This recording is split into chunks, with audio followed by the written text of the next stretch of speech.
It's a great pleasure to welcome Lyndon Carter on this show. He is the lead singer and frontman of the great funk band from Edmonton, Alberta called Carter and the Capitals. It's great to see you, Lyndon, and welcome to this show. It's great to be here. Yeah, Thank you. how's the Edmonton morning going? It's good, Chung. It just started. I've been late. We've been working on the record late in the studio, so it's been some there's been some late nights. So my mornings are a little bit later as well. Hmm. But it's a beautiful fall day. It's already getting cold in Edmonton. Yeah. Hmm. Yeah, so you are confirming that the band is releasing a follow-up album, or at least is in the recording Oh, process. right. Yes. We're in the process. Yes. Secrets out. We have been working on for the last 2 years. We've been working on our follow-up sophomore record. So we've been working on that. This time we've been, yeah, recording it all in Edmonton for the first time. So, and really happy with being able to work with just Edmonton producers and engineers and having a great time in the process. It's just yeah, taking our sweet time, which is kind of what the pandemic taught us. Mhm. We've been more patient with this one. So yeah, we've been in the studio. And I'm going to be back there tonight as well. Nice. Tell us about growing up in Edmonton. Yeah, so I'm not originally from Edmonton. I've been here 8 years Oh, now. okay. I grew up in Victoria on the island, and I moved here right after high school in 2013 to study music at McEwan University here in Edmonton. That's where I met all my band members. We all went to McEwan University for music. I got my degree in music composition, and the rest of us got degrees in our. I think all the other people, all the other members of my band had degrees in performance. But I was still singing lots, and that's where we met. Mhm. But yeah, I grew up in Victoria, and very different than Edmonton, and it was quite a shock when I moved here. Mhm. Just everything is so different um, in terms of day to day living. It's just it's completely different vibe and obviously weather. But yeah, and then I've been here Edmonton, but Edmonton's been amazing. I love the city. I love the last 8 years. They've been super uh yeah, just super inspiring. I mean, I feel very inspired here. It's just such a grungy, fun, cold, weird city that it somehow creates great art.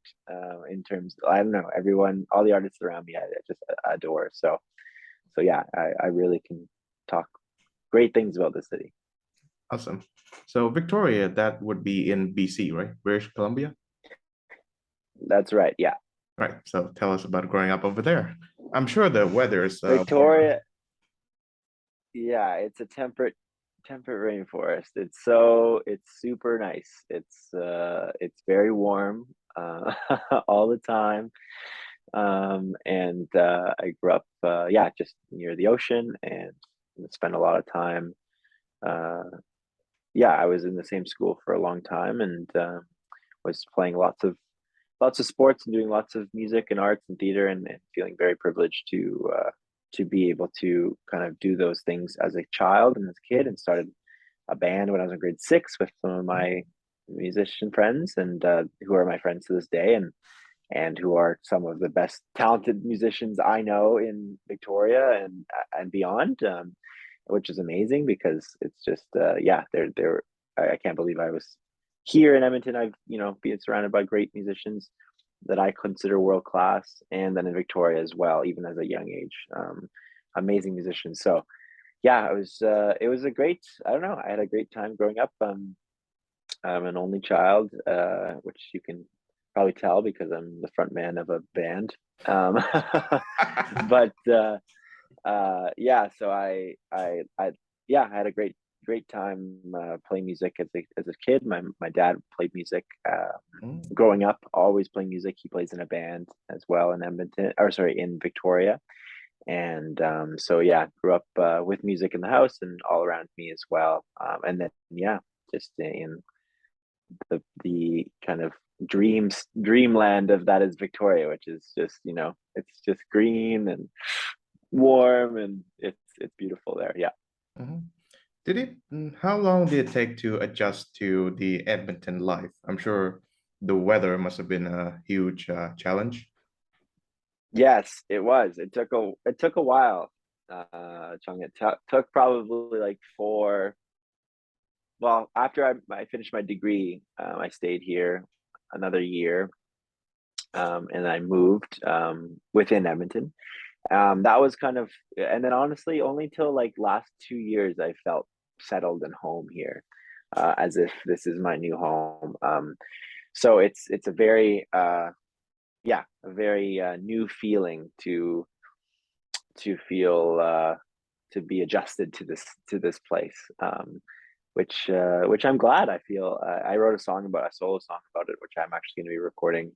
Mhm. I was just talking to a producer about it, but it's so funny. I was just talking about it, but that song kind of uh, really reflects my feelings of having a perspective shift of all of a sudden, oh, Edmonton is a really really great place to be, and yes, it's cold, but I but the people are so welcoming and so cool and supportive that I think, yeah, I'm just so lucky to be here. So, but that took a while. It took, I mean, honestly, that then maybe 6 years it took me to get used to it. Yeah. Gotcha. Yeah, tell us more about Lyndon Carter Sr., your dad, who's a musician. What instrument does he play, and what band, what kind of music does the band that he belongs to play? Yeah, yeah, my dad, funny enough, his name is Ron Carter. He also Mm, plays bass, like the famous bass player Ron Carter. mm, Um, he plays guitar in this band. It's called the Bald Eagles. They're like an amazing kind of fun cover band. They play so many shows. They played a lot more shows than I have the past year. mhm. But yeah, they play a lot of covers, a lot of rock and then they play some new stuff. But yeah, lots of Eagle covers, as they're Yeah, called, the Bald Eagles. yeah, I should have guessed. Yeah, super great band. They just played the Terry Fox run in Ah, Victoria on Saturday or Sunday. So yeah, they're awesome. They're super fun band. And yeah, I learned a lot of songs that I ended up singing like in university and doing for, just, and then now that I'm doing a solo project, like singing on my own, there are a lot of songs I'm turning to that I grew up hearing my dad play. Um, that I never really appreciated. That I was like, oh, he's playing the same song over and over and over and over and over again, mhm. because I didn't really understand the concept of practice very much back then. Yeah, yeah. Speaking of, I think Terry Fox Day just passed, right? It was a recent occasion, right? Yeah.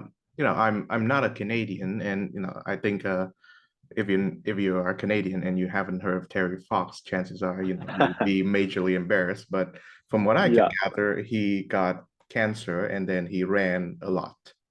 That is he that the sure gist did. of it? Yeah, that's Terry Fox. Yeah, he made it. I don't know how far he made it, but definitely almost like halfway across Canada while Oh, he was wow. fighting cancer. And yeah, and had with an amputated leg and using a prosthetic leg, or a special, I don't know, in the 70s, whatever that was, what the leg was called. But yeah, very inspiring story, and my family's been involved. Yeah, that my mom has done the Terry Fox run, the warm up every single year since maybe the 90s. So because she's a fitness instructor, aerobics instructor. So yeah, no, I just saw some photos of my dad playing that show, so that was really great because it's a really great event. See, I interviewed a fiddler in Peterborough. She's 15 now. She she for years she ran a charity where she plays to raise money for the Terry Fox Foundation for Cancer Research. Fiddling for Amazing. Fox. That is her campaign. Yeah, I love it. yeah. Millie's her name. She calls herself Irish Millie because her music style is inspired by the Cape Breton sound, which is Irish in Amazing. origin, I guess. But going back to your father, what kind of music did he introduce to you aside from, well, Eagles, I guess? Yeah. No, that's a great question. Yeah, growing up, yeah, lots of Eagles, lots of Beatles, lots of kind of classic rock, classic pop music. And yeah, but more on that side of things. So not a lot of R&B or soul, which is what I primarily sing now or play now, and funk. But yeah, lots of kind of classic rock, and then country rock, Graham Parsons, Mm, uh, I guess, yeah, well, Joni Mitchell, who else? Um, Lyle Lovett songs, Eagles, Beatles. Um, what else did we grow up with? Oh, lots of Van Morrison. Yeah, so just lots of amazing artists that I like singing to this day. But yeah, very different than the styles of and then some jazz, like more crooning jazz. So singing standards as well, but in kind of like a pop way, not a strict jazz way, which I had to learn for in jazz school, jazz and mhm. contemporary school at McEwen. Yeah, Awesome. Yeah. So is your mother a musical person as well? my mom is musical. Yeah, she plays piano. She grew up playing piano, but she I but uh, not as much as nearly as much as my dad. So she was not playing all the time, and yeah, but she loves singing. She's a great singer and loves playing piano.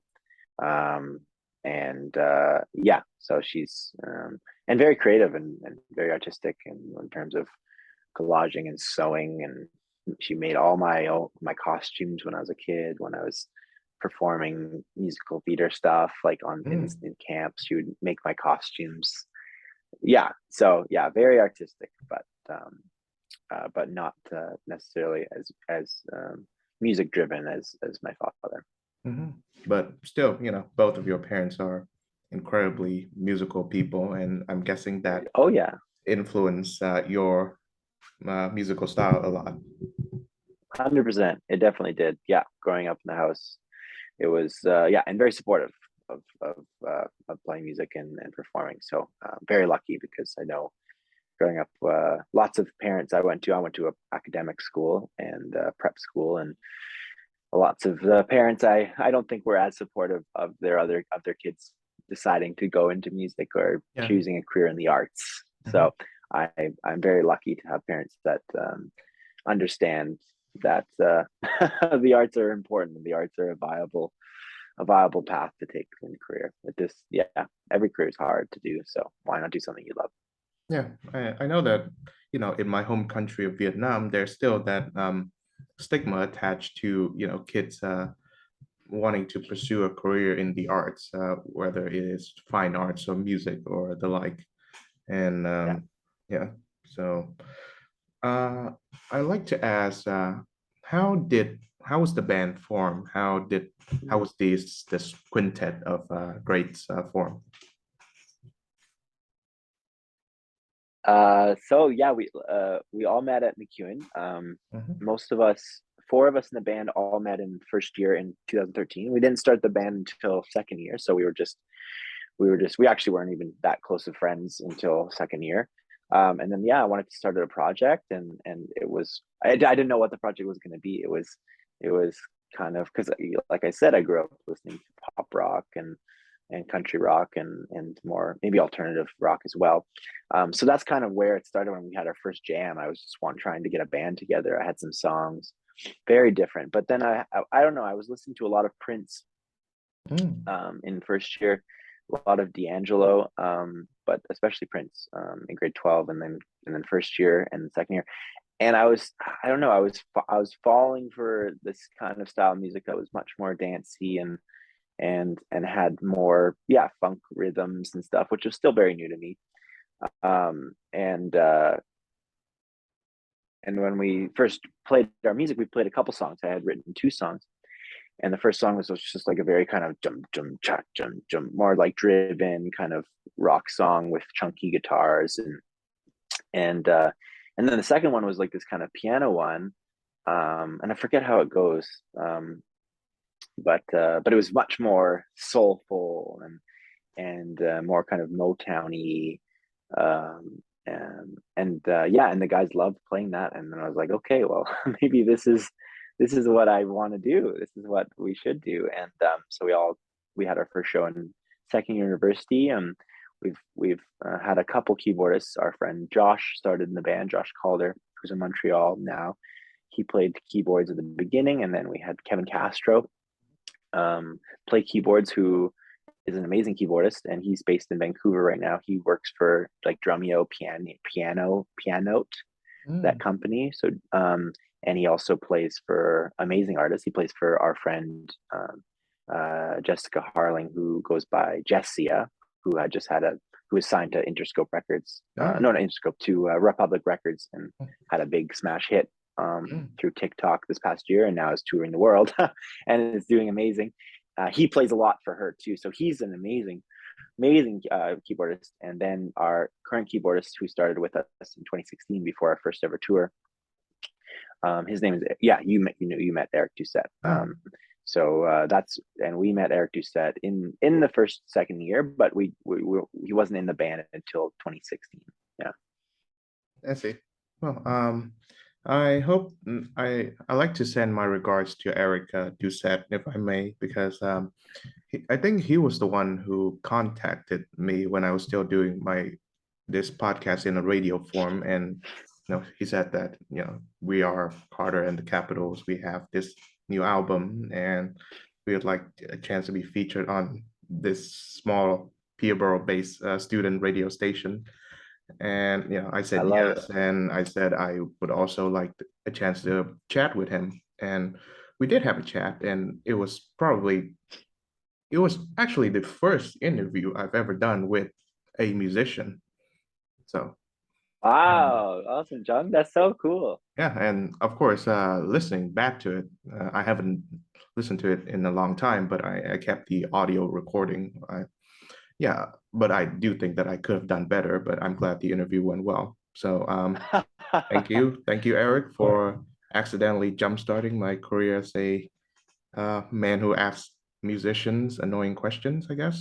that's so great. I'll tell him. Yeah, he just left for tour with Altameda, Oh, a great wow. band from Canadian band called Altameda. They're based in Toronto now. Yeah, they're awesome rock band. They're just great rock band. So Mhm. he's on tour with them. I don't know where right now, but yeah. So he just left for that.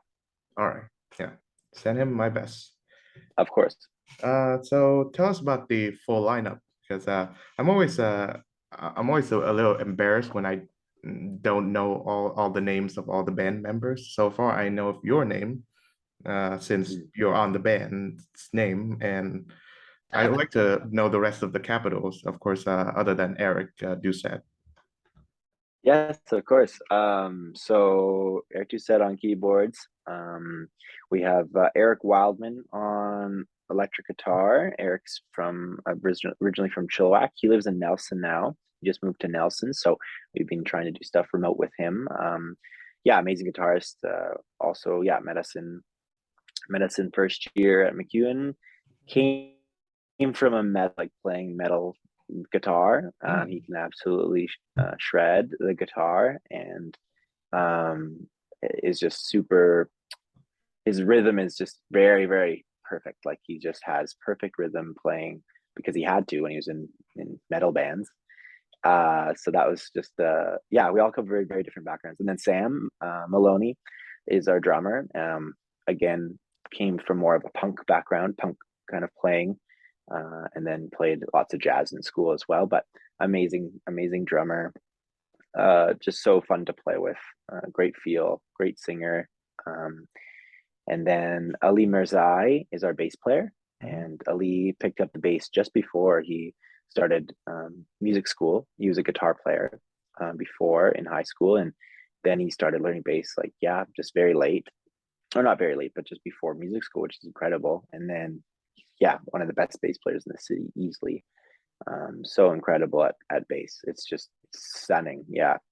Um, and he's originally from Victoria, so he grew up Mm. in both Edmonton and Victoria. He actually went to a different high school than me, but and we didn't know each other back then. But yeah, he grew up in both cities. Sam's from Edmonton, and then Eric Doucette's also from Edmonton. Right. Yeah, and big keyboardist, all like plays all the time in Edmonton. Big in the francophone community, playing with lots of francophone artists, as well as yeah, Ultimata right now, and then us. Gotcha. So why the capitals? I understand where the Carter comes from, but yeah, what does the Yeah, name capitals come from?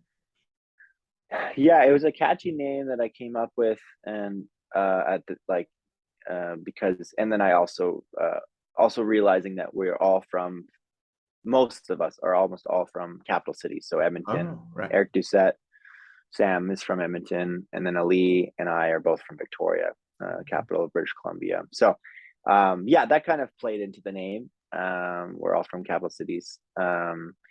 And it just had a nice ring to it, and also it's kind of led itself to having more members in the band. Like we are Capitals is those five members, but recently we've been playing with Sean Bessie on guitar with some of our festivals we played here because Eric's been in Nelson. So Sean Bessie, another McEwen grad, awesome guitar player, awesome singer, and then also Sam was in Montreal recently. We had a festival show or a show, and we had our friend Joel Payne play on the drums for that show. So the Capitals is, it's still the five of us, but it's kind of more morphing into a bit of a collective sometimes when we play live shows. So we have some amazing artists that play with us as well. So it's kind of lend itself to, yeah, being a little bit more open to playing with different members and experiencing and yeah, playing the music differently, which is really cool. It's a very, very, very, very interesting situation, or very kind of cool situation to be in Mhm. when you play the same songs but they sound different because different playing styles. It's really cool. Gotcha. So tell us about the time when you first discovered funk music. I know that, of course, you've Mhm. listened to Prince, but I do wonder if that would be your first record in the funk genre. Yeah, I think it would be like, Oh, I okay. mean, I think back to like grade 9, grade 10, hearing, which isn't even really a funk song, but I hearing like Kiss. I Mm, remember hearing Kiss, which is one of my favorite Prince songs. And then what was I listening to in high school? I wasn't listening to a lot of funk in high school, that's for sure. Trying to think of funk bands. Yeah, not a lot. Not a lot until grade 12. And then grade 12, I had tickets. I bought tickets to see Prince in 2000 and what was it? 2011. I mm. saw him. Oh, I was in grade 11. Oh, okay. And grade 11, 2011. Prince was coming on his Welcome to Canada tour. His show was on December 17th in Victoria at the small, like we have a hockey arena called Save on Foods Memorial Center, and it's like only 7,000 people, and it's this hockey arena, and he was coming there. So Mhm. I bought tickets for me and this my girlfriend at the time, who was just my girlfriend. Like we started seeing each other, and like the show was in like 3 months. Who knew if we were going to be together? It's a high school relationship. And like I was just like, do you want to go to Prince?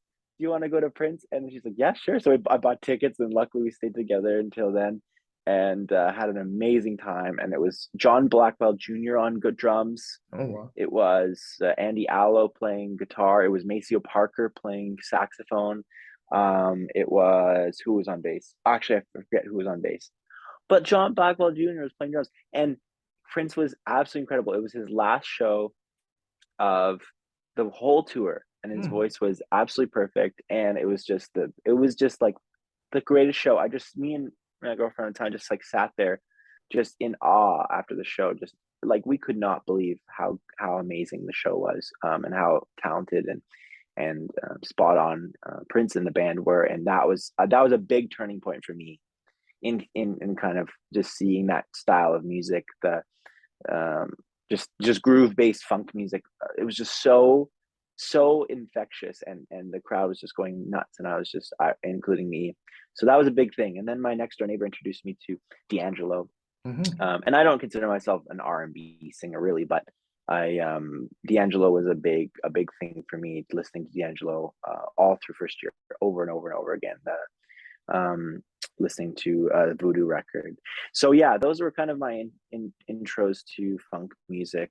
And then of course, yeah, first year I was listening to lots of funk music, and of course Tower and Power and Earth, Wind and Fire, and I don't know, listening to Chic and and then I think the Daft Punk record came out that year, maybe the Daft Punk record, Random Access Memories. That was a really big record for me. Yeah, with Nile One Rodgers of the best from Chic. with Nile Rodgers from Chic, one of the best records of Mhm. the best record of that year, in my opinion. Oh yeah. So, and yeah, incredible, and what's his name playing drums? I forget who's playing drums on the whole record, but live drums the whole record, and it's just so Mhm. great. Yeah. Yeah, allow me a few minutes to, I guess, geek out on Prince and D'Angelo a bit because you know, I'm actually very jealous because of you seeing his Purple Majesty live, because that is not going to be an experience that I'll ever get to, you know, have again, you know, since RIP to His Royal Highness. Um, you know, when I first listened to Prince, I didn't I didn't click at first. I didn't find Yeah, his feel at first, but yeah, you know, I it took probably three listens of the Purple Rain record in order for me okay. to finally realize that this man is God, I guess. Yeah, he's an utter genius. And so I would discover a lot more of his works. I would say 1999 is great. Signs of the Times is great. The Purple Rain movie was actually pretty good. Yeah, yes, And I like that Parade album too. You know, even yeah. though the movie that it was just that it was soundtracked on, was it Under the Cherry Moon, was you know, kind of ridiculous. And so, you know, I haven't seen Under the Cherry Moon. okay. I haven't seen that movie. I have Parade on vinyl, and I have 1999 on vinyl, which I got for like $10 with like, and they're Oh, like original pressings with the sleeves. Right, this was like a couple years before his death, or like at least 5 years before his death. But yeah, but what would you say is your favorite album? Yeah, what is your favorite, or what songs stand out for you that kind of that you I'll really say, love? It well, changes sometimes. well, allow me to be basic and I guess Purple Rain. But Yeah, yeah, I think I love every song off of that yeah. album. Okay, Yeah, yeah, the Dearly Beloved song is great. The yeah. Beautiful Ones is just Beautiful ones. Yeah, a mesmerizing ballad, you know, and of course the title track with his like shredding guitar solo, and it's just yeah. magical. Would would you know how it was recorded? Right, you know the story behind. You know how that was recorded, like the Purple Uh, Rain, or the song Purple. oh no, please enlighten me. Oh, so that guitar solo in Purple Rain is from a live Mm. performance. I think at uh why am I blanking? At what's the club called in Minneapolis? What is it? Is it? I'm not sure. I'm not sure.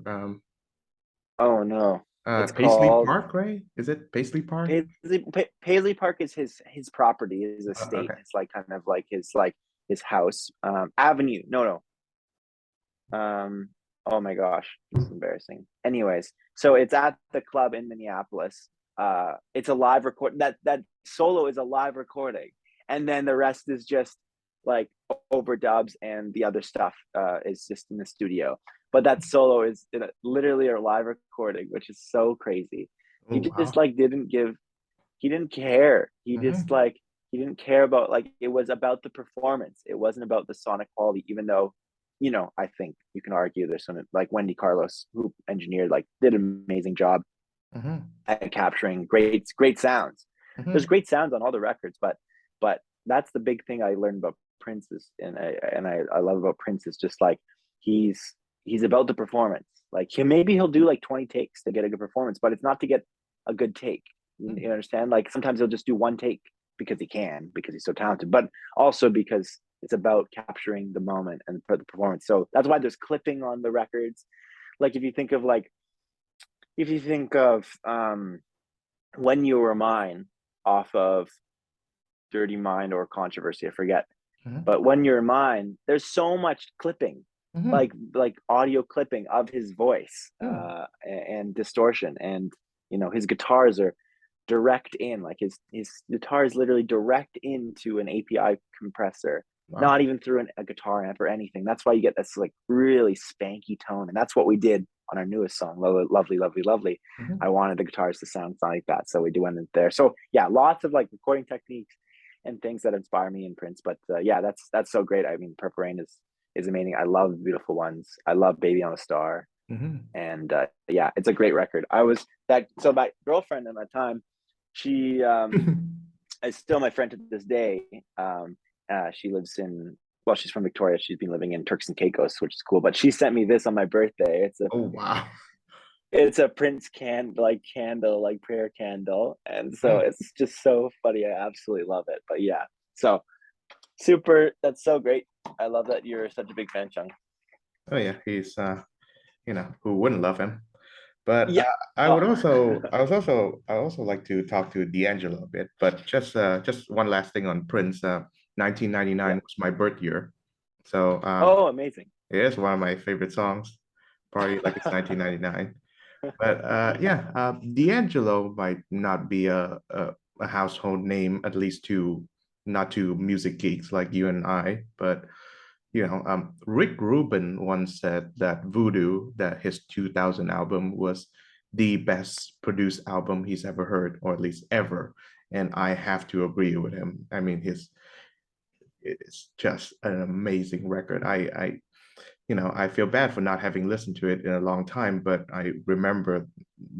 distinctively remember how I felt listening to it. I was completely mesmerized, and how the instruments blended together with his voice. You know, he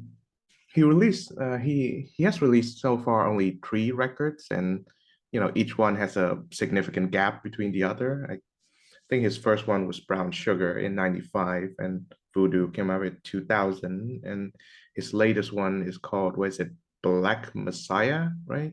Yeah. And it was Yeah. released in 2014. 2014, which is 14 years later. And I Yeah. hear he gone through a lot of like substance abuse and legal troubles at that time. But that album, Black Messiah, I would say is almost as great as Voodoo. But I remember it's so mind-blowingly amazing. He's such a genius. But yeah. Yeah. And his biggest influence is Prince. His Mm, biggest influence is I'm not Prince. surprised. D'Angelo's favorite artist of all time. If you ask him, and he has said in interviews, and when Prince died, he did a beautiful performance. I forget, maybe I think it was Sometimes It Snows in April, because Prince died in It April. was a, yeah, it was in April. In 2016. What was I saying? Yeah, D'Angelo. Yeah, first year university, first heard Voodoo. I couldn't believe it. I just didn't know what this was. It Mhm. grooved so hard, and Questlove will talk about how Right, he yeah. didn't really drum like that, and Quest is just like, I didn't really drum like that. D'Angelo taught me. He's just like, I want you to play like you're drunk, like, and that's where that lilt comes in, that kind of 30-second note lilt, and then that you hear a lot. You hear that a lot on um, you hear that. You hear that all over Voodoo. But you're also going to hear it over like Jay Dilla records, Right. like with the produced Jay Dilla records, and it's more exaggerated with his producing, or I guess he's not drumming, but yeah, that's that have that lilt. To, to, to, Right. Yeah. so yeah, that's going to be over the records, but yeah, supposedly, I mean, Questlove credits D'Angelo with how to play those kind of lilts, and that's why, and it's just on a small kid, and it's just that piccolo snare, and it just sounds so good. The drums are so loud in the mix, and his voice is so quiet and soft, Mm. and then there's such a great interview. Actually, there's a whole forum. I could go on about this, but there's a whole forum with Russell Elevado, who engineered the record, all to tape. and he talks.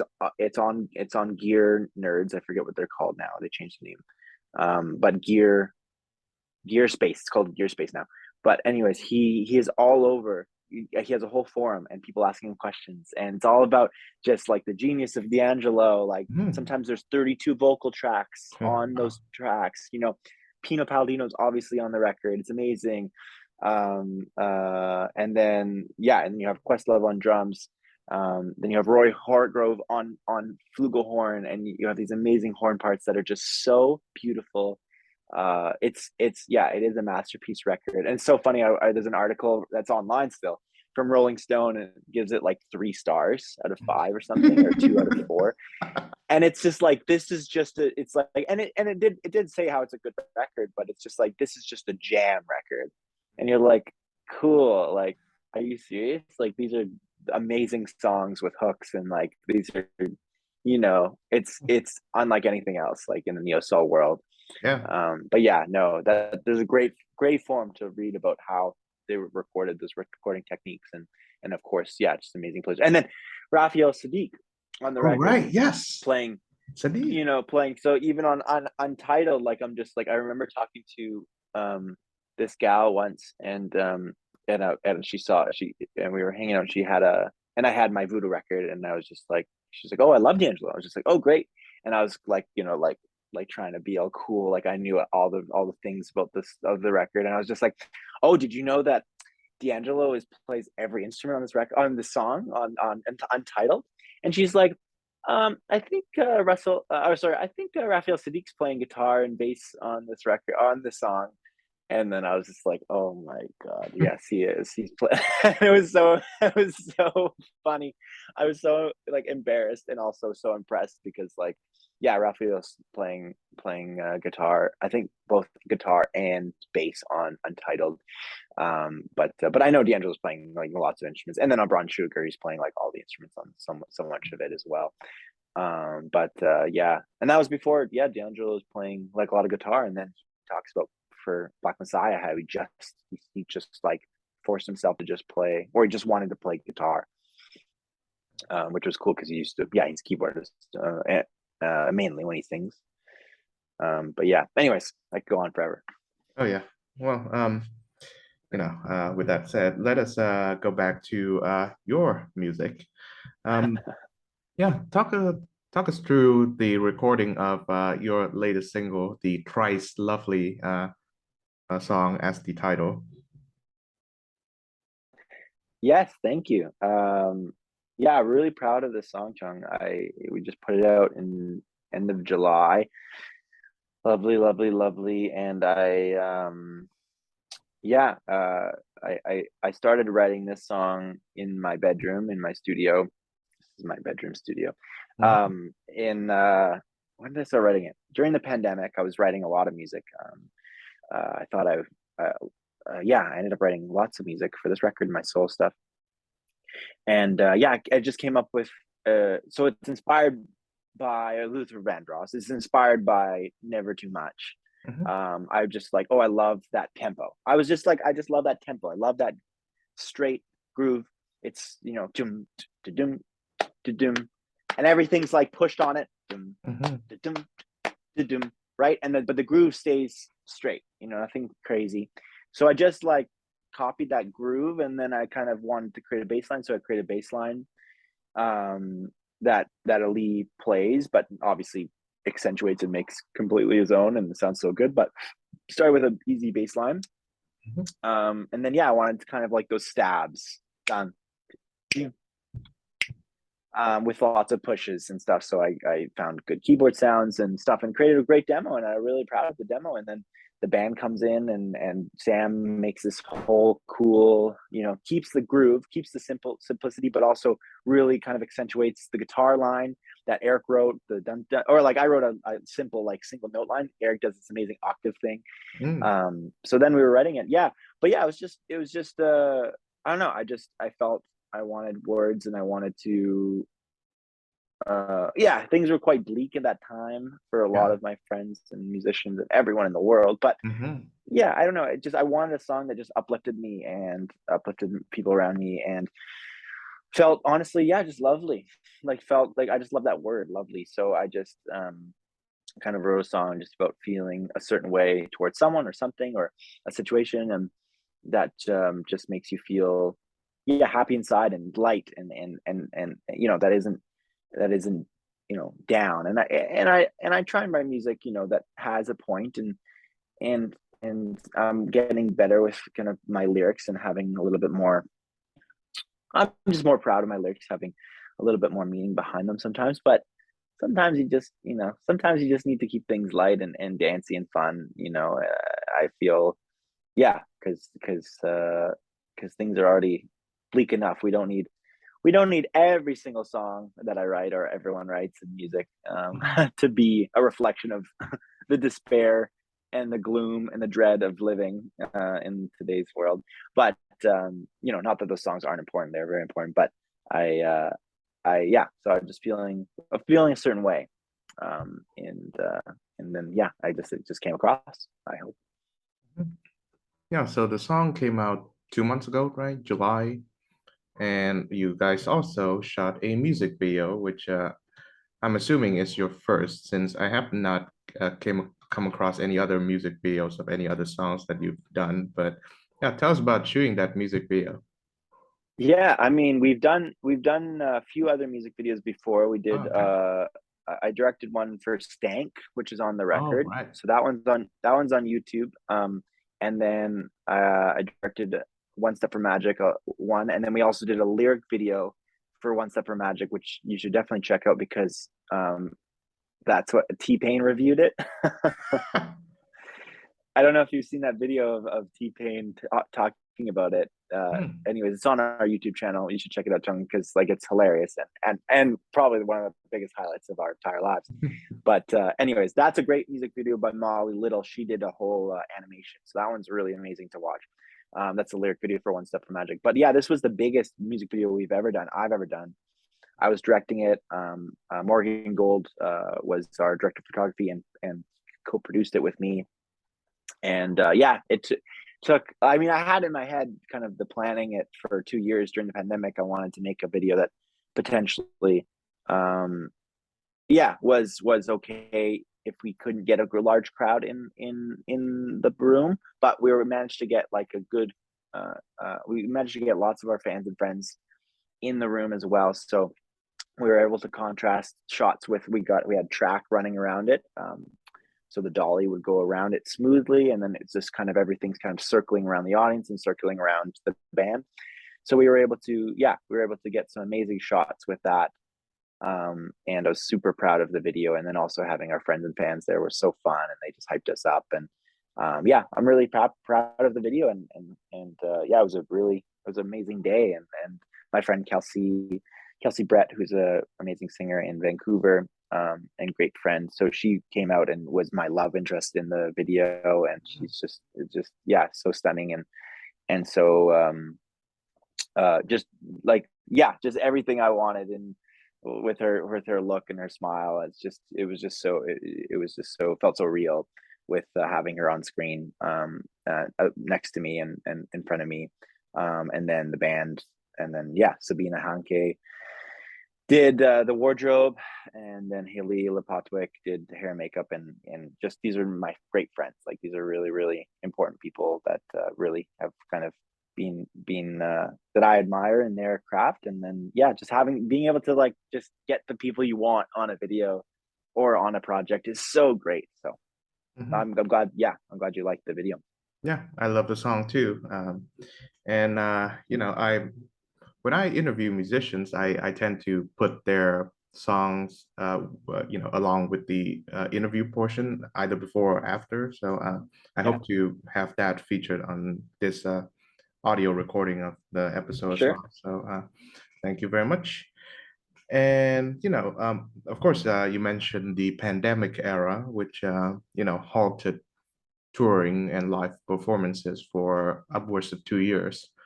And I wonder if those times make you nostalgic for that time when the band was on tour in support of the first album. Yes. I knew you said that. uh, yes, big. I blocked it out. I think for a year. Hmm.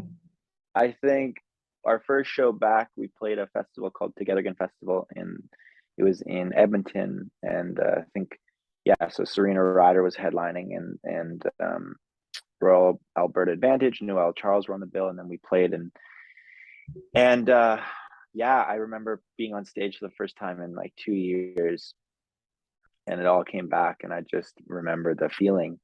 So yes, being on tour, I missed it, and I was just showing my girlfriend last night just photos of being out in Ontario on tour, and just how beautiful it was in the fall in October, driving through these small towns in Ontario, and then obviously we've played Montreal, but just through Ontario and through those the and the highlights, honestly, Chung, like the shows were fun. Like we had lots of people at our shows in Toronto and Montreal, and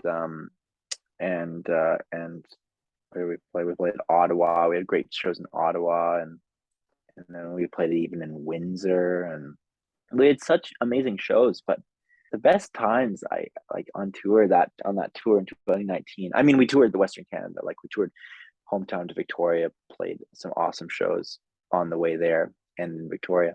But man, that the tour that you saw us on, we just like it was just such a strong moment for me to be with, yeah, like obviously my band members, but we're best friends, like brothers, and just driving through these beautiful towns and eating awesome delicious pies at like the Perth Pie Company, or in Perth, Ontario, just outside Kingston, or staying with my friends from Kingston, or staying with my friends in uh where we stayed with my friends, and yeah, in Kingston, and then I was staying with my aunt in Toronto.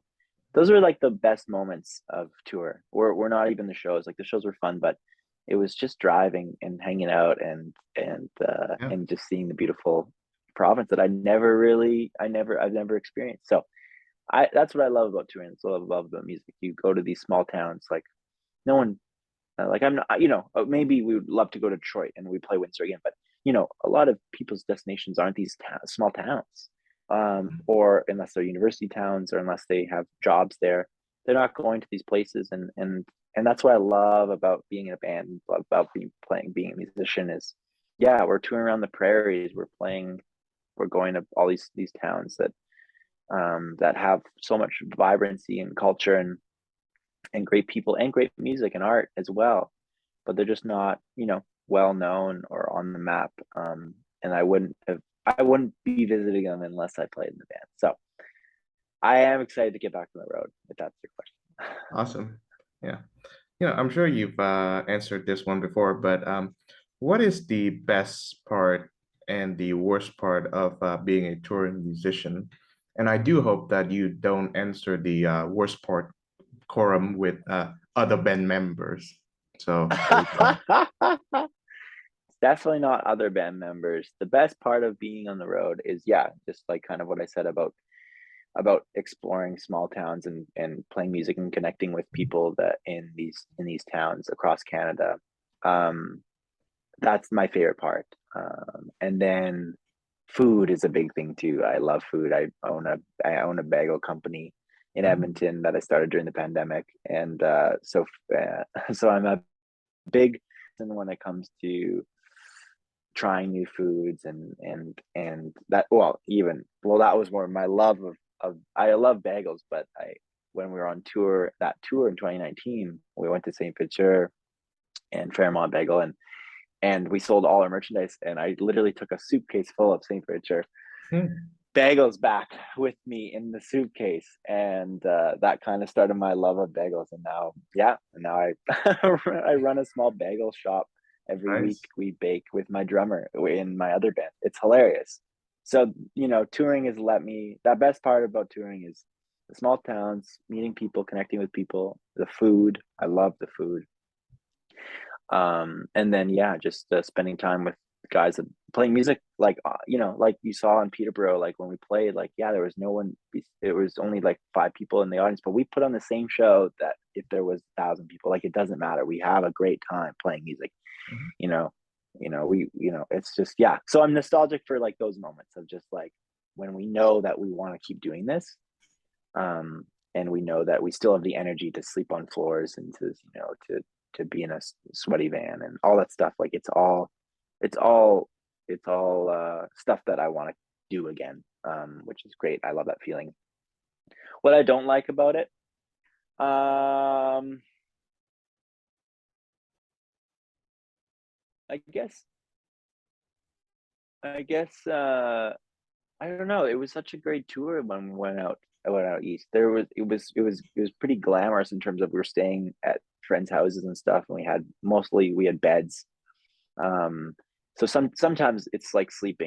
Sometimes floors can be a little hard, and getting up early. But what I don't like about touring, which I don't want to do much of, is winter touring. So when we Yeah. when we tour in the winter, like when we had to go out to Winnipeg to play Festival de Voyageur, we drove all the way to Winnipeg and played shows in Saskatoon and on the way, and then on the way back, we played some other shows.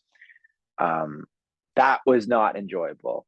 Mhm. The shows were amazing, but when you're outside your van in -35, having to change into your stage clothes, Oh, and right. you're completely naked, and the wind in Winnipeg and it is the coldest you've ever experienced because there's no obstructions. So it's the most flat place I've ever seen, and one of the coolest cities, also I have to say, and one of the best food cities I've ever experienced, Winnipeg. But that's how, yeah, the cold, no thanks. We're yeah, like it's just absolutely cold, and then driving in icy roads, not fun. So I want to limit. Winter touring is a part of the game, but I I definitely I definitely want to minimize it if I'm going to be the driver, or if so that's definitely the one thing that I don't miss. Yeah. Yeah, I imagine the drive must have been quite an ordeal since, you drove from one location to another, and I guess you guys took turn driving on the wheel and such. Oh yeah, Yeah, and yeah. I used to go between like Canadian cities and towns when I was a student there, and I believe, whenever I take the bus at night, since I cannot drive, it it really gave me the chills because the streets or the roads were mostly unlit, and it was like darkness engulfed the place, and you see a few houses with their lights up, but other than that, you cannot make out anything. So there are long stretches of nowhere that, you know in between towns and cities. So yeah, so I'm guessing because you do perform evenings and nights. The one that you guys did in Peterborough was around 8 p.m. if I can remember it correctly. So yeah, tell us about driving at night in on Canadian roads. What's it like there? Well, we limit we limit our tour or driving at night. So we usually book our shows so that we can drive in the morning. Mm, So sometimes we have to get up really early, but we haven't had a maybe one tour in BC. We ended up driving like into the evening and nighttime, which was totally fine. But yeah, we definitely try and book our shows so we don't have to drive overnight. I mean, we can't. We play a show and we're too tired to drive, so it works out that way. But yeah, mm, driving on the roads, it's only in the winter at night. That's scary. During the summer at night is okay.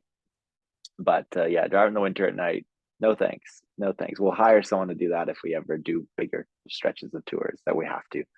So yeah, no, no, don't like it. yeah, Not yeah, happening. yeah, good thinking. Oh, so tell us about, as since you and the band are all funk players. I wish to comment on that genre a bit because I haven't heard a sad funk song. You know, like all funk songs are reflect good moods, and funk, unlike other genres, is very rhythm focused and not melody focused. So there's a combination of rhythms that were emitted from other different instruments, and they they play similar, but similar sounds or similar rhythmic patterns, but the differences can be noticeable at least on the second or third listen.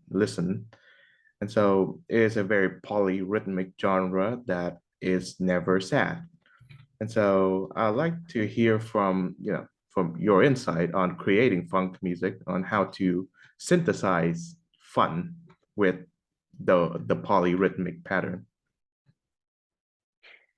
Yeah, I mean that's a good point, John. Like I think of dance music as being it's a happy genre. Disco is happy. I mean there can be moments of reflection, there can be real moments of nostalgia, but it's still, yeah, you're right, still happy moments when you're thinking about upbeat music. Um uh yeah, in terms of, I mean, this is off topic, but I mean the new song that we recorded that we're going to be putting out next song is a song that's quite upbeat, more R&B style, but it's quite upbeat, and it's called Sad Inside, which is funny. Mm, It was written before the pandemic, but it's about being just, feeling sad inside when objectively your life is great. People around you are great. You aren't, you don't have a lot of, uh, I don't know, socioeconomic or any kind of issues. Like you're very privileged, like I am. So, but you're still sad sometimes, or depressed, or feeling low. And so that one is a contrasting song of the lyrics are kind of melancholic, and then the beat and the music and the melody is very upbeat and kind of fun. So I like music like that, and I think there are some funk songs that are kind of like that, where the lyrics can be kind of not necessarily happy. They can be kind of a little bit more reflective, or even like, yeah, longing for, but the melody can kind of still really kind of or sorry, the song and the groove can still like be a dance song that you're listening to at a discotheque or a club and feel happy about. But I can't name any of those off topic. But sorry, in your question, how do we kind of put those together? yeah. These grooves together. I mean, I feel like it starts, to me, when I write funk music in the capitals, it always starts with the groove. So I think Mhm. you're right in terms of it is groove based, it is rhythmic based. I think that's the big thing, is when we start writing a song. That's why I love starting with drum beats. I just love starting, because I'm not a drummer. I can play minimal drums, but I love starting with a groove, and that's what comes first. And I think that's when I'm writing, as opposed to when I'm writing more kind of folk country music. Sometimes with my solo project, I come up with a hook or a melody or a lyric first, which I've never done before. A lyric first, I've never done that, and then I write melody to that. So yeah, it's kind of like the opposite ends of the spectrum of starting the song and how you're going to write a song, but very groove based at the beginning, and then layering melody over it.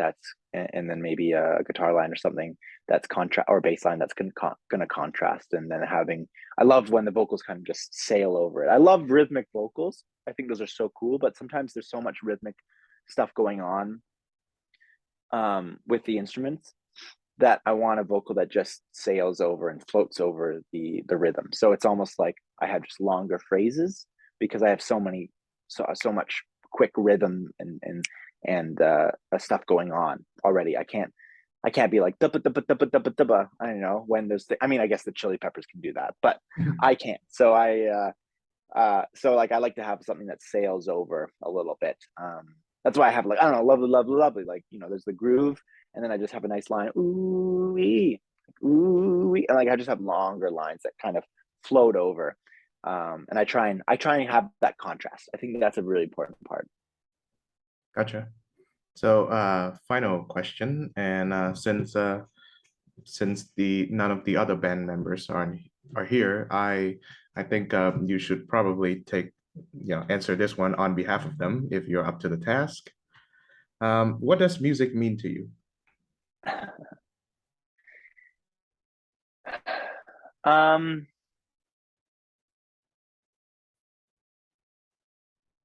I honestly get emotional thinking about it, because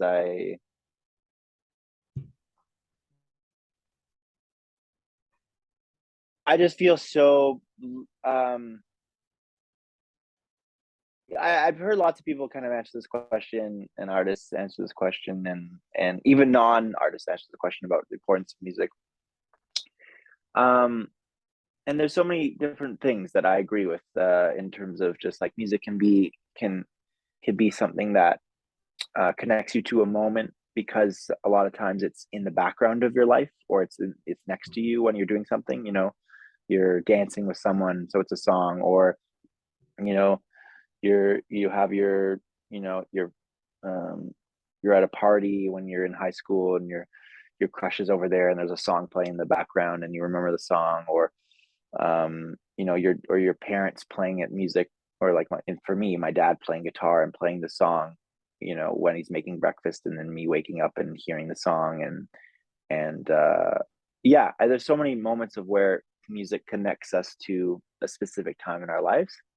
um because there's usually something else involved in it, unless we're doing like sitting down active listening, which I do too, but I think people listen to music more passively. um but yeah, I just think of what music means to me.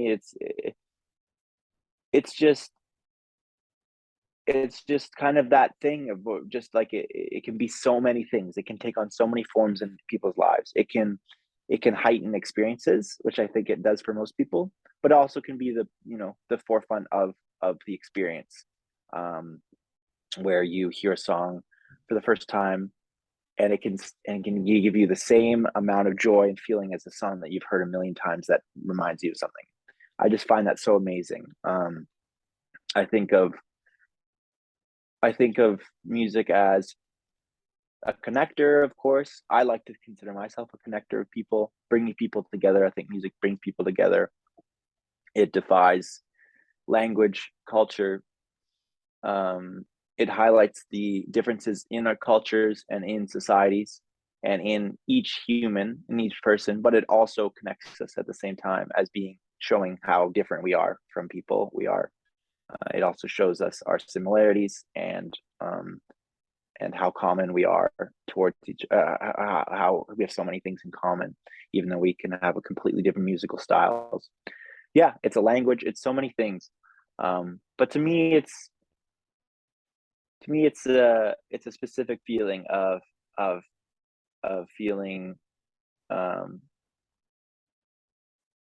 like I'm a part of something when I listen to a song, or I'm experiencing something when I can hear a recording, or when I'm at a live show, that um, I'm in the moment. I just feel a lot present when I listen to songs in a certain way. I feel like it grounds me into that certain moment. I love, like, I don't know, my brain's going off a million times a minute, and I think music can sometimes set you into the place of where you are at that moment. Um, and I think you can do that with recordings, but also, yeah, with live music, I feel like it really grounds you into where you are at that specific place. Yeah, I don't know. I guess that's kind of my half-ass answer. Is it makes me feel like I'm here. I'm in this moment, and I'm alive. And I think there's lots of things that can do that for me, but I think music is my number one thing that does that. Well, well, couldn't put it better myself. It is a recurring question that I often ask musicians, and every time I ask that question, I have to think about the answer myself. And every time I ask this question, I think I thought of a different answer. I came up with a different answer. I think Yeah, for now, I guess I would say that music is the closest thing that we have to a universal language. And the fact that we sure. Yeah. are so moved and impacted by musical recordings and performances shows that we are not purely materialist beings. So I hope Wow, I that's love that. I hope that's sufficient. Oh, And I love that, Chung. oh, thank you. That's such a great answer. Oh Thank you. my gosh. Thank you very That's much. such a great answer. I'm gonna steal that sometimes for Oh, when the next person asks me that. I love that. I just think of That's so wild to think of, because like I love having a physical record. I love having a piece of art, and obviously we need to have the physical copy and to and to to hold on to it. But that is so wild that yeah, it's literally just it's fleeting. It's fleeting in terms of it's just waves in air. Mhm. Oh yeah. It's just sounds, it's just tension, and it's just release. And it can elicit such a response in us. It can make us laugh, it can make us cry, it Mhm. can make us really, really kind of think about things, and it can make us not think about things. So I just love that. That's so cool. You're right. Wow. Can you say it again? It's It's the can you say it closest all again? thing we come to a universal language we have. Sorry. It's Yeah. And then the materialistic line, I love that one. I think the fact that we are so moved by musical recordings and performances on hearing music proves that we are not purely materialist beings. Yeah, But that's I'll send you the recording, and then you can hear that my just answer. that got me. That got me. Okay. Awesome. Thanks, John. Yeah, but so on that note, thank you very much, Lyndon Carter, for joining me in this fun-filled conversation about funk and geeking out about music. I wish you all the best with your sophomore Carter and the Capitals album, and I wish the band the best of luck on their tour. And I hope everyone check out your music. And thank you again for joining this program. Thanks, Chung. Can't wait to come play and visit you in Vietnam one day, maybe.